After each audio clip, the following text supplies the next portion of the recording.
In the dry states of the Southwest, there's a group that's been denied a basic human right. In the Navajo Nation today, a third of our households don't have running water. But that's not something they chose for themselves. Can the Navajo people reclaim their right to water and contend with the government's legacy of control and neglect? Our water, our future, our water, our future. That's in the next season of Reclaimed, the lifeblood of Navajo Nation. Listen now wherever you get your podcasts. Now that we have the presidential election behind us, do you think we're on a path to unity? You've been labeled homophobe, white supremacist, anti-black. How could I be a white supremacist? I was kind of wondering that myself.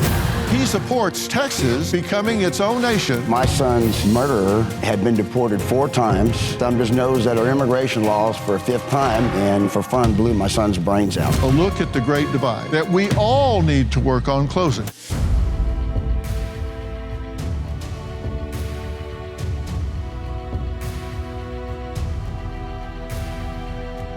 Now that we have the presidential election behind us, do you think we're on a path to unity, or are we stuck in the Great Divide?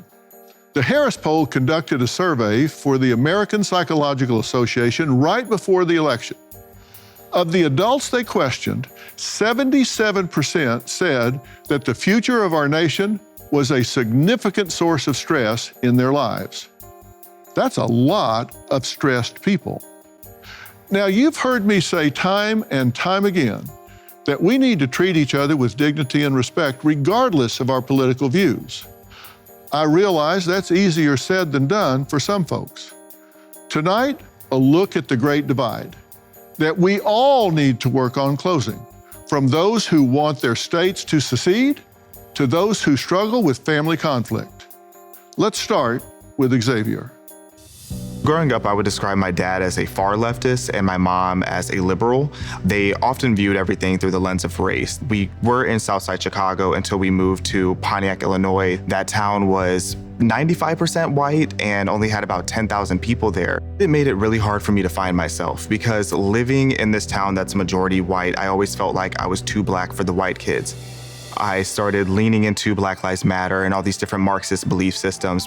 In that process, I was shocked by how much I ended up dismantling the entire narrative that I had been indoctrinated with. If you see color, you're racist. If you don't see color, you're ignoring racism, which is somehow still racist. And then you're told to embrace other cultures, but don't participate or it's cultural appropriation. And it's sad because we have more in common than we don't. In 2021, I started speaking out on my new beliefs as a conservative. The backlash was immediate. My progressive friends wanted nothing to do with me. People at my old church were saying that I sold my soul to Satan, and I had family members saying that I became a KKK member and a white supremacist. My father and I started having so many disagreements that we didn't speak for over 2 years. It was devastating to realize that I couldn't even go to my own family members simply because of my political beliefs. I even looked into hiring security the first time I went back home. There's not a day that goes by where I'm not called a race traitor or a sellout or a grifter. Well, Xavier, it's good to have you here again. You were here once before when we were talking about student loans. You say the church said you sold your soul to Satan. Yes, there were some childhood friends of mine that I grew up with in church, and I was catching up with one of the friends in that group, and she was letting me know that a lot of the mutual friends we had in that group are now saying that I sold my soul and that I was this evil, bigoted person, all because I was no longer progressive. And there were people that you said you had been very close to and that you loved, and you just no longer existed to those people. Absolutely. I mean, even family members. We haven't spoken in 3 years now. The first time I saw him, he looked me right in the eye and turned right around. Wants nothing to do with me because of my new political beliefs. A lot of my closest friends have the same energy towards me now. You've been labeled homophobe, white supremacist, anti-black. How do they know that? They don't know it. They make assumptions. They take everything that I say and take it to the extreme. If I put any kind of criticism out there, let's say about something like Black Lives Matter, then they will take that narrative and they'll run with it and say that I'm anti-black and that I'm a white supremacist because I don't support this group that has been exposed numerous times for being fraudulent. And I just sit there and I wonder, how could I be a white supremacist? How would that benefit me? And I was kind of wondering that myself. Yeah. Exactly. Well, in their mind, they think I've sold my soul, that I'm bought and paid for, and that I'm just collecting checks to be out here for the demise of Black people. You've had multiple death threats. At least 3 times you had your life threatened. Just this morning, I actually received one. There's been a few this year that were very specific, where people were trying to post my address online and putting out a plan to come and try to kill me. But luckily, nothing has happened. If you're being honest, you haven't just shaken this off. It's actually gotten to you some. Absolutely. I mean, especially in the beginning. So 3 years ago is when I started publicly saying my views as a conservative. And back then it was very hard. I knew that I was going to get pushback, but I never would have imagined the magnitude of the backlash that I've been receiving over the last couple of years. Mm-hmm. So it's been concerning, but I definitely want to say that I do not live in fear because I know that I'm protected by my God and my Glock. So keep it cordial. Well, we're going to talk some more, and we're going to add a woman who says she was nearly killed for just having a Democratic bumper sticker on her car. Now, we're going to meet her after the break. I think people are fearful at this point because of their political affiliation. It's not safe to talk about who you identify with unless you already know those people. So I don't really speak politics with any of my family or my friends or anything like that. People who are best friends, who find out that they believe in this, they believe in that, and then it's hammer time. I had a get together with my nephews and nieces, and I did say, we will not talk about politics because there is several siblings that over Facebook, social media, they have been fighting. It's ridiculous what it has done to the family. It has just been, are you Republican? Are you Democrat? Where's the love in that? My next guest, Marie, says she has been harassed and nearly killed for proudly displaying her political affiliation as a Democrat. She says she is so scared of being retaliated against for speaking out about being a member of the left that she has asked us to protect her identity. So we've done that. Now, why are you so afraid to show your face and publicly identify as a Democrat? Because millions of people do. I live in a rural area that's very red, probably 10% Democrats. All my neighbors are Republican, and we get along fine. However, if they knew I was on the show and talking about issues that Democrats face in red areas, it would be very easy for someone who saw me to simply open up the gate to my ranch and let my livestock out. I'm not willing to take the chance that something could happen to my animals because this is not their fight. And you say you've actually been run off the road on 4 different occasions? Yes. Because you had stickers on your car? Yes. People coming in and forcing me physically off the road. In 2018, if somebody saw a Democratic sticker and they disagreed with you politically in the car, they may refuse to let you merge or, keep you from getting in. But that isn't the case anymore. Now it's more intimidation tactics. You said a man confronted you, said your husband should train you better? Yeah. Boy, they shouldn't ever say that to my wife. I don't care what they're talking about. Yeah. You've had your pamphlets ripped up. We don't even try to talk to people at the door anymore because it may not be safe. I had a block walker. She was 17 and put a door hanger on a door, didn't knock, didn't make any noise. And the gentleman inside came out and chased her. She was running to her car. She got inside and he started pounding on it and screaming about her being a Democrat and to stay out of his neighborhood. And so that was potentially a very dangerous situation. And who do you attribute this to? Do you think it's all coming from the Republicans? Do you think Democrats do any of this type thing? I can't speak to that because I don't know. You haven't heard of anything from your side? About them harassing Republicans? Yeah. No, I have not. We've looked at political fear just for both sides. And what we found out is 62% of all Americans are scared to share their political views. And it's 52% of Democrats are afraid, but 77% of Republicans are afraid to share their views. I think that has everything to do with where you live. And I don't know where that survey was done. You and I both know that some surveys are better than others. So you discount that?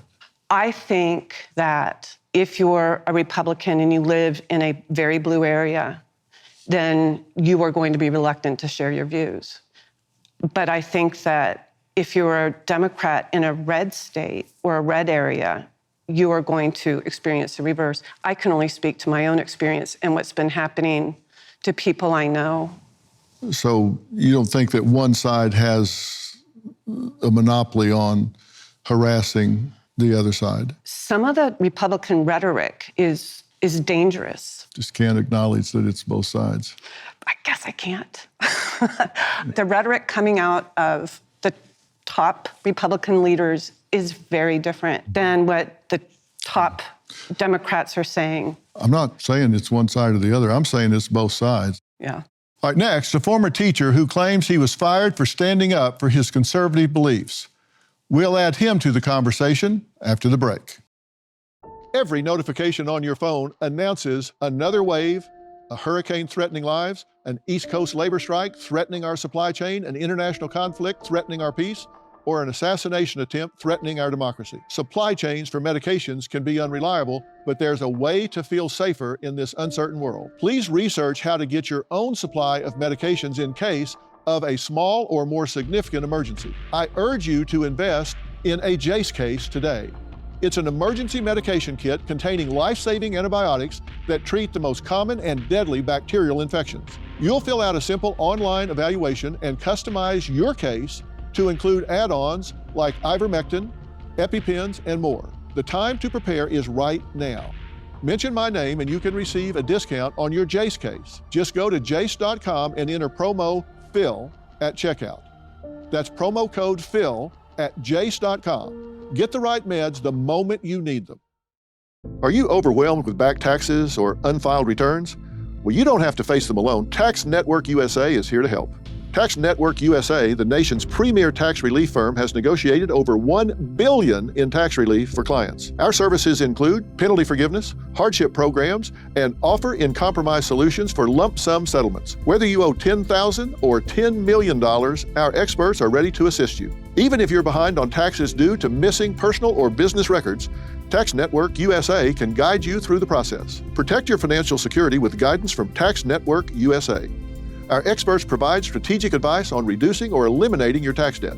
To schedule a complimentary consultation, call 1-800-958-1000. Visit tnusa.com/Dr. Phil. Don't let the IRS's aggressive tactics control your life. Empower yourself with Tax Network USA's support and take charge of your financial future. Visit tnusa.com/Dr. Phil today.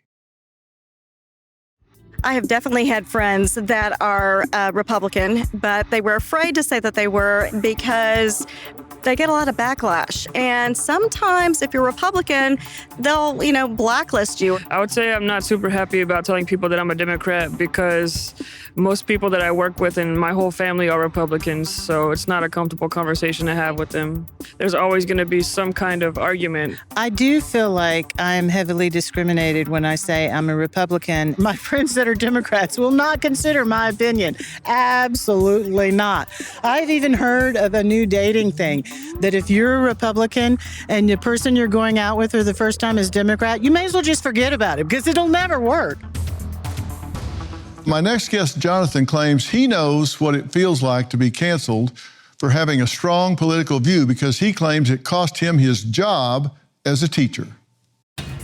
In 2020, the mask mandates started, and after about a week, I realized I was not for that. As a teacher, they gave me an option to get a mask exemption. Getting that mask exemption made a lot of people raise their eyebrows at me. Over the next few months, I'm starting to notice things that I think do not belong in the schools. I'm seeing Black Lives Matter posters. Kids are talking about communism in a positive light. We have the gay club gets approved, but then the church club got denied. The child told me not to refer to her as a her. She was non-binary. And I'm like, what is a non-binary? I'm teaching in a school with young teenagers, and all their conversations are hyper-political and all about racism when they're growing up in a time where there's less racism than there's ever been. This was absolutely bonkers. I decided to go to a school board meeting and I showed all the parents in my community this particular program. I played the video of this liberal, left-leaning, cultural Marxist ideology that was in the videos. They're teaching incorrect grammar to give a kid whatever gender pronoun they want. After the school board meeting, I was nervous. A few months later, I am fired. Everybody on the internet knows who I am and they've got crazy labels. Crazy teacher, the psycho teacher, whatever you could put in front of teacher, they did. In the entire education community, I'd say I was blacklisted. Well, Jonathan, you say you are a perfect example of how easy it is to be canceled for standing up for what you think, feel, and believe. Oh, absolutely. And they didn't say that, but it happened. I mean, look, let's just be real. I said something, people didn't like it, and then I was fired. Anytime you bring attention to something that makes people look bad, people get scared. In America, we've got the First Amendment. I used my freedom of speech to talk about things that I thought were extremely inappropriate in the schools. And then a lot of parents all of a sudden became interested in their children's education because they said, OMG, I didn't know my kids were being exposed to this kind of content in Southeast Louisiana, stuff we had seen maybe in California or New York or in other cities, other states, but it was in Southeast Louisiana and the parents flipped out. And so that put a lot of pressure on the school board. Now, it's a hyper-political subject. There's a lot of hypersensitivity. People are emotionally weak right now. They get offended at everything. And sometimes people think the best PR move is to shut somebody up, when in reality, that may not be the case. And you were listening to what Xavier was saying when he made some of the changes or declarations that he made. People had a strong reaction to it. Oh, no, that's perfectly understandable. I mean, the difference is if somebody accuses me of being the KKK, it makes more sense to him because, you get what I'm saying. Obvious reasons. Yeah. Yeah. You say the left are attacking the First Amendment. Is it the content or just your right to speak up?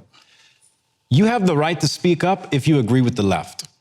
I have many friends who have gone to college universities to speak. Democrat-type kids come, they protest, they get violent, the police have to be called. But if we see a left figure go to a university, we don't see this massive protest. So, yeah, freedom of speech if you're on the left, but not on the right. Do y'all have friends on the left? I do. Do you? I play pickleball. So in pickleball, you don't ask about politics. So I would assume some of them are probably Democrats. So the answer to that is yeah.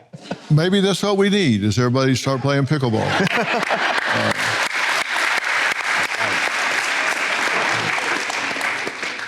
I can learn. Yeah, okay. All right. It was interesting, as I was talking to Marie, she had a hard time saying that the left contributes to this. So it's interesting that both are accusing the other of the same things. Yeah, and the traffic thing, I purposely don't put stickers on because I know people will target certain stickers depending on where you're at in the country. But I didn't know we still had bumper stickers. Well, do we still have bumpers? Not in my generation. We don't have bumper stickers. Oh, okay. Yeah, I'm sorry. And I don't want to downplay anything that she said because that is her personal experience. But if we're going to be honest, I think it's pretty disingenuous to even pretend like there is equal amount of backlash when you come out as a leftist or a Democrat than there is when you're a Republican. When you are publicly a Republican or conservative, you are canceled. And people will often tell you that you are this hateful person by default without knowing anything about you. You're a leftist, they just assume you're a liberal or that you might dye your hair blue at some point. Like, it's not nearly as extreme on that side as it is on our side. We, for the most part, allow the left to do what they want to do as long as it doesn't affect children and start to get into the school systems. That's when we start to take issue. We have more in common than we do differences among us all. And if we'll just say, hey, I'm not right all the time. I got to be willing to listen. I often say you don't have to agree with everything somebody says or does to love that person. You just don't. We've got to stop being right fighters and start working towards solutions. We're in the greatest country in the world, and it's ours to lose. So coming up next, a look at those who want to break up these United States. Is secession a real threat? We'll look at that next. Tonight, our great nation feels more divided maybe than ever. So divided, in fact, that secession movements States wanting to break away from the U.S. completely are growing faster than you might think. So are we on the verge of becoming the disunited states of America? My first guest, Dan, says he supports Texas becoming its own nation after his life was changed forever by a tragic event. I couldn't have asked for a better son than what I got with Spencer. When he was 25, he was getting ready to open his new music store. The night before the grand opening of Spencer's store, a 4-time deported illegal alien that had a long criminal history just pulled up next to Spencer and randomly blew Spencer's brains out. I became very politically involved to try to get something done so other American families wouldn't be subjected to what my family was subjected to. After years of trying to get our federal government to live up to their end of the social contract, I've come to the conclusion that that's a lost cause. And then a few years ago, Daniel Miller turned me on to the Texas nationalist movement. At first, it seemed pretty far-fetched that Texas would leave the Union. But the more I saw the corruption in D.C., it began to make sense. It's time for Texas to fix its own problems and for Washington to get out of the way. I don't want to spend my tax dollars on people like the one that killed my son. Why should Texas be shackled to a government that is working against Texas interests? First off, I'm very, very sorry for your loss. As a father of 2 boys, and one of them being a musician as well, this one really hit home. I'll never tell you I know how you feel. Well, I appreciate that. And what's different about it than another type of death, the scab continues to be ripped off when you see every day the way the federal government is treating immigration. And it really leaves you with the feeling of, I guess your son was worth nothing. And this continues to happen. I've talked to other parents within the last month who have lost children to immigrants that have come across illegally. Some of them 2, 3, 4 times, and murdered their child. When you read about this, see on the news, it's got to take you back as though it's happening all over again. Yeah, it conjures up all those same feelings. My son's murderer had been deported 4 times. He had a 15-year nasty rap sheet, assaults, robberies. He did 5 years in prison for attempted murder.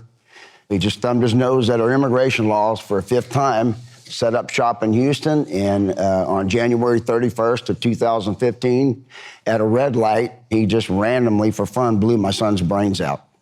And he took out 2 other motorists. He was high on cocaine and alcohol, and he just out fun shooting. Simple as that. So I became very politically involved. You began to subscribe to the ideology set forth in Texit, which is Texas seceding from the United States and functioning as its own country. Right. Yeah, around about that time when I started getting disillusioned with this, a friend said, you need to read this Texit book. And I went in it as a skeptic, but I read the book, and by the time I finished it, I couldn't poke any holes in it. Mm-hmm. And it started to make a lot of sense to me. This is a very peaceful movement, and I'm down with that. I think that violence is a non-starter. Right. Well, the author of that book is actually here, and Dan says our next guest should become the president of the Republic of Texas. We'll meet him after the break.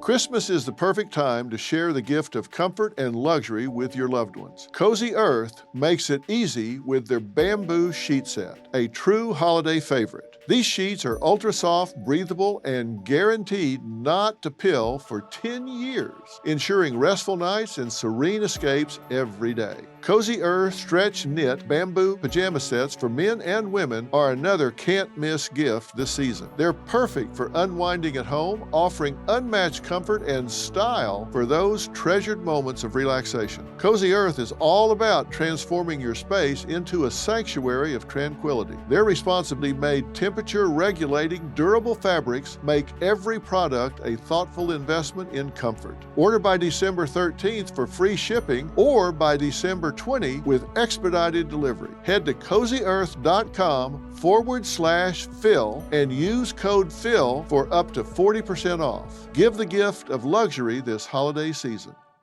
In times of uncertainty, stemming from economic volatility, political shifts, and global events, it's crucial to work together and unite as a country for a brighter future. Amid these challenges, it's important to take proactive steps to monitor and protect your finances and retirement accounts. That's why I'm turning to physical gold and silver to help protect my accounts, and you should too. Gold and silver prices reached record highs this year, and central banks are buying gold like never before. So get started today with Preserve Gold, the only precious metals company I trust and recommend.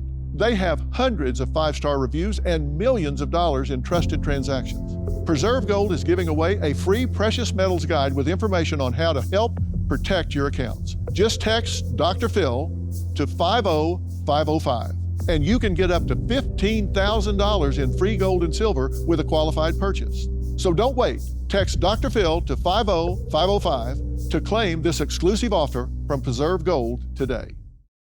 August 24th, 1996. That was the date that I made a personal decision to dedicate my life to seeing Texas as a free, independent, self-governing, sovereign nation among nations.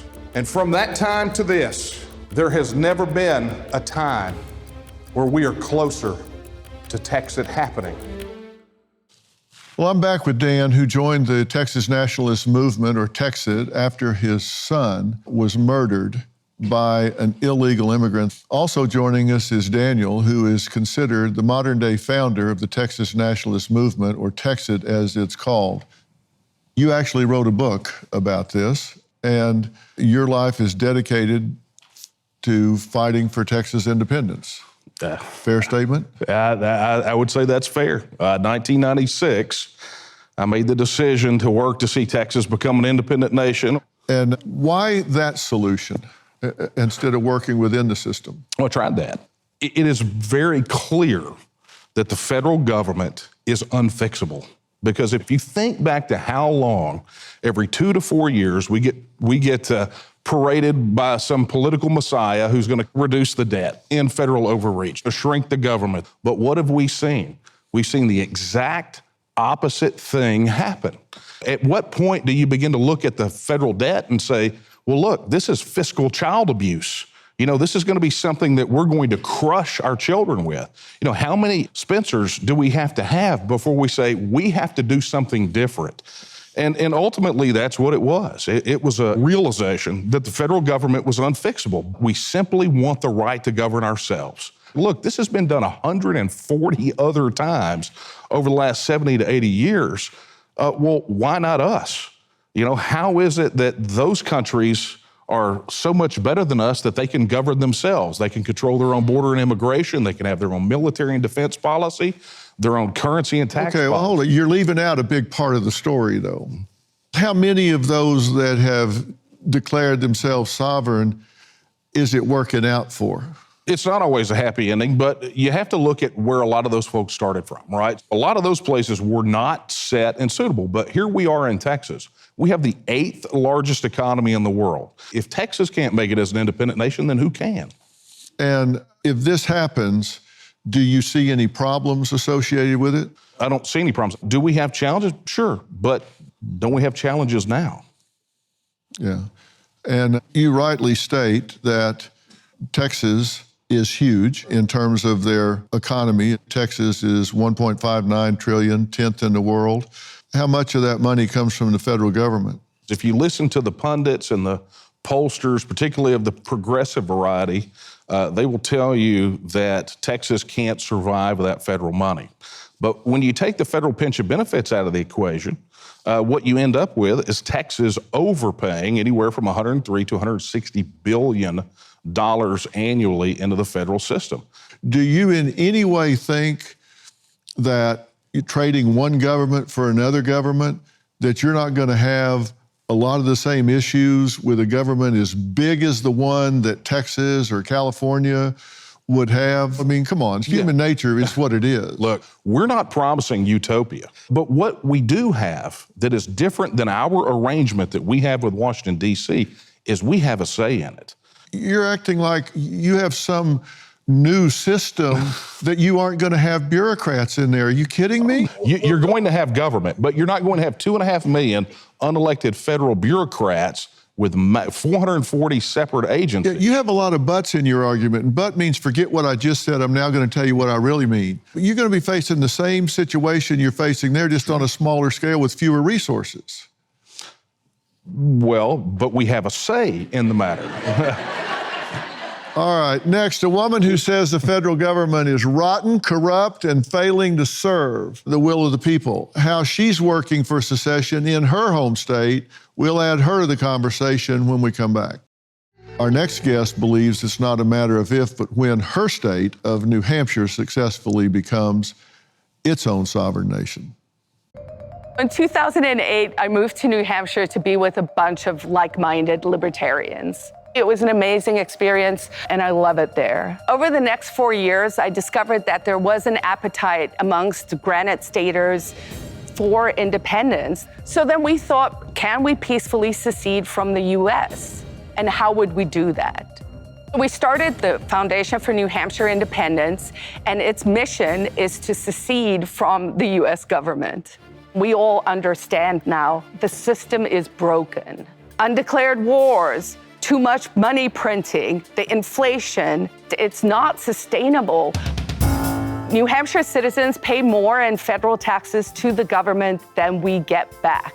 And that obviously is not really a sustainable model, and why would we sign up for it? If New Hampshire was its own country, we would be a prosperous little country. Geographically, we'd be bigger than countries in Europe. Population-wise, we'd be 4 times the size of Iceland. We'd be able to export energy. New Hampshire has a nuclear plant that no one talks about. We have a deep sea port. So in some ways, New Hampshire could become like a little Hong Kong to the whole eastern seaboard, where we're more prosperous than we could be under the federal government. Does it ever seem a little far-fetched to you, or do you really feel like this can and is going to happen? I believe it's not if, but when. And I think a lot of that is just tied to the unsustainable federal debt. I mean, we're $34 trillion in debt, and there is just no way we're going to be able to pay that off. So I think we're looking at a dollar collapse, and if that's the case, let's come up with solutions to the problem. We can't just keep printing money, because that cheapens everybody's money, and I agree with you. I just don't necessarily agree with the solution, because I think it's fraught with problems that can make it unworkable. Now, you say the idea of secession would work. You think you may be 20 years early? You know, I mean, everything takes time, right? The fact that we're having these discussions is the start of it. I'm solution-driven, and I'm saying, look, if these are the problems that we cannot solve, and Dr. Phil, no one here can tell us one thing that has been reformed in the federal government in the past 50 years. So when people say to me, but we need to fix it in DC, I'm like, how? How are we supposed to fix it? It is unfixable. It is corrupt and rotten, and it cannot be fixed. So what we need to do is we need to go back to smaller locales, more localism, so that, you know what, you asked about, well, you know, we're just going to have another government in DC or in Texas or in New Hampshire, say, but that government will be smaller, it will be less corrupt, and there's a more direct line between you as a citizen and your legislators. Now, journalist and political commentator Laura Wellington says, if we're not careful, this country could very well be on the brink of a second civil war. The United States of America is headed towards a civil war. And people believe the civil war can happen within the next, 5 years, so 2029. I think to say it can't happen now is very naive. Of course it can happen. We're on shaky ground right now. There's several indicators why I think a civil war will happen. The first thing, our government is ruling as if it's a dictatorship. No one is talking about this, but this is really important. Our government has collapsed our nation on top of itself through the economy. That's right out of Marxism. They're just throwing money away. And what's happening is they're giving mass entitlements. The second is called ethnic entrepreneurship. Politicians have weaponized our differences. I feel like we're getting stuff forced on us that we really don't have too much to do with, and they're trying to divide us and trying to cause a civil war, which is total BS. Well, the border's a big one. We see illegal immigration coming in. Who's getting all that money?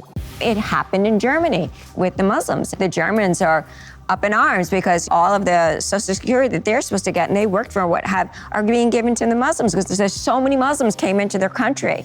Right now, the debt we have in this country, it takes more of our money than any other part of our budget. The debt. The amount of pressure that that's putting on the United States as a whole it can create the tipping point. I think that if we don't right this ship right now, then we will certainly no longer have a country. You wrote that a civil war is coming before 2030. Why? Because all the markers that are out there that are dictating where we are and where we're heading is showing that that's what's going to happen. These are the markers that the CIA uses to determine whether or not civil wars will break out in other countries. And given application to our own country, we're highly likely to have a civil war by 2029. What are the biggest markers? The biggest markers are, one, the overall collapse of the country in on itself economically. Two, the fact that we are no longer a constitutional republic, that we are half democracy, half dictatorship. And three, that our political leaders have weaponized our differences for their own political gain. And when you factor all those in, that spells civil war for us. What part is dictatorship? Look at the country, how it's being run. I mean, all you have to do is watch how much money has been given to Ukraine when people are starving and having a hard time. Very few actually say that this country is working for them. Who is it working for? Mm-hmm. Who is it working for today? For the swamp. The kleptocrats in D.C. Mm-hmm. So what are the realities of secession? How would it work? Is it even legal? We'll talk about that after the break. In the day and age where our capital can just really be a center for controversy, should we be worried about a second civil war? Secession is clearly becoming a more prominent part of our politics. I think it is likely that a state could move in the next several decades to hold a vote on whether its citizens want to leave the Union. However, there are so many hurdles in the path of a successful secession movement. First of all, there is a very powerful national mythology of American unity. We are the United States of America. I think a lot of people would have a hard time getting behind such a movement. There's a huge question about whether secession is even legal or constitutional in the United States. This is what the first Civil War was fought over, and it's unlikely that the federal government would simply let a state go. There are all kinds of practical questions that would have to be worked out related to currency, land, federal property, the federal debt, military installations, any number of practical obstacles in the way of a state leaving. There's no point in pretending we're not as divided as we are. I think what all the talk of secession and civil war really means is that we're truly fundamentally divided, and that is what we should be paying attention to. Well, Richard Kreitner joins us now, and he is the author of Break It Up, Secession, Division, and the Secret History of America's Imperfect Union. What are your thoughts on what you've heard so far? I think I disagree with quite a lot. You know, to say that we're in a dictatorship and to cite as evidence for that people are waving Ukrainian flags, or just a disagreement about what we do with our tax dollars, you know, military spending or foreign aid or something versus stuff at home, that's a normal, everyday political dispute. I think there's also a serious kind of underestimation of the obstacles to secession. Texas does have the 8th largest economy. Would it have the 8th largest economy the day after leaving the United States? I really don't think so. I also think there's an element that we should talk about, which is that this is what Russia wants. You know, Russia is a master of disinformation, and over the last 8 years has seized on every little blip of secession talk. And I'm not saying that we shouldn't talk about secession. I wrote an entire book about it. I think we should. But we can't talk about this outside the context of how foreign powers, foreign adversaries have looked at this idea of disunion throughout the centuries, and look at it now. Well, I think there's no question what you're saying is right. This kind of thing is certainly pushed by foreign governments. They love to hear us talk about this. They love dissension. So what's your cautionary tale about this? I think the biggest one is this claim that it could happen peacefully. The same claim was made by Southerners, by Confederates in the 1850s, 1860, 1861. There was one Southern politician who even said that he would personally drink up every drop of blood that was shed in a conflict with the federal government. He didn't do that because 700,000 people died. Yeah, 700,000 military died, plus civilians. I think we have a duty as humans who are looking at this issue and grappling with these questions to not come to the table with the notion of civil war. But if we actually go in with the lens of this isn't working, how can we peacefully get out of this relationship? I feel that's very idealistic. Sure. Well, Well, we don't live in an idealistic society. Because people don't behave properly. Right. You just made my point. No, that's why it's not going to work. That's why it behooves us to do something better. I mean, if you're going to come to the table and be like, yo, I'm going to kill you if you don't do what I say, that doesn't seem like a great way to come to a better solution. And I mean, I want you to think about this, right? So the big advocacy here is for Texans to have a referendum on this issue. What we want is a fair, open discussion that culminates in a vote where people actually go and get to vote. And what the contention is that if Texans or people in New Hampshire or any other state vote wrong, then the 2.5 million unelected bureaucrats and President Peepaw are going to get on the red phone and they're going to come carpet bomb Walmart in Houston, Texas. And it's like, wait a minute.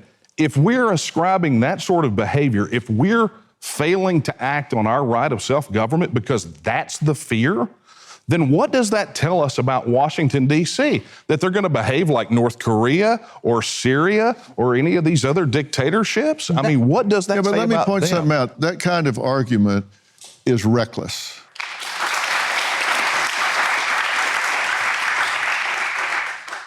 To use that kind of analogy, that's ridiculous. But that's literally the case that they made. That's not what I mean by violence. I'm not saying that the federal government would or should. I would certainly be against. I'm not going to war to keep you in the Union. There's no way. Thank you. You know, can I get that in writing? Absolutely. I mean, I'm nobody, but yes. What I'm saying is the North, the Union, Abraham Lincoln did not fire the first shot in the Civil War. Understand. It happened over federal property that there was a serious disagreement about whose it was going to be. Right. I can see something like that happening again. It's spiraling out of your control and everybody else's. That's why I say this is reckless and premature conversation. But Dr. Phil, let me ask you, 3 years ago, we introduced a constitutional amendment which would allow Granite Staters, New Hampshiremen, to vote on whether they want to stay in the Union. It was 2 sentences. Now, I'm not going to lie, it got shot down. We had 13 legislators voted for it. 13 out of 400, that wasn't great. But then we brought it back based on what people told us they wanted to hear. So the second time we introduced it with a $40 trillion cap. So we said there's a triggering event. If the federal government's debt reaches $40 trillion, then we will take this vote to the citizens of the state, right? And we'll let the people decide. We, the people, get to decide. And that seems eminently reasonable to me. We also, based on the feedback we heard from people, tried to introduce a study committee so that when we start to grapple with these difficult questions, how would it work? You know, where would I get my Social Security? Well, people in Mexico still receive their Social Security. So if there's an appetite, people that have seceded Texas are not getting Social Security. Well, you know what? I've got news for you. No one's going to get their Social Security at the rate we're going. Mm-hmm. Here's a better idea in my humble but perfectly accurate opinion. Why don't we fix the country we have? We only have the best track record in the history of the world. Has anyone noticed that all of this divisiveness we keep talking about is as much within states as between states. So you would be taking your problems with you when you break off. A wise man I know says, we have issues. So let's define them and fix them. We're not nearly as different and divided as the echo chambers of the internet, social media, and cable TV news make it sound. Thank you for being here. Good night.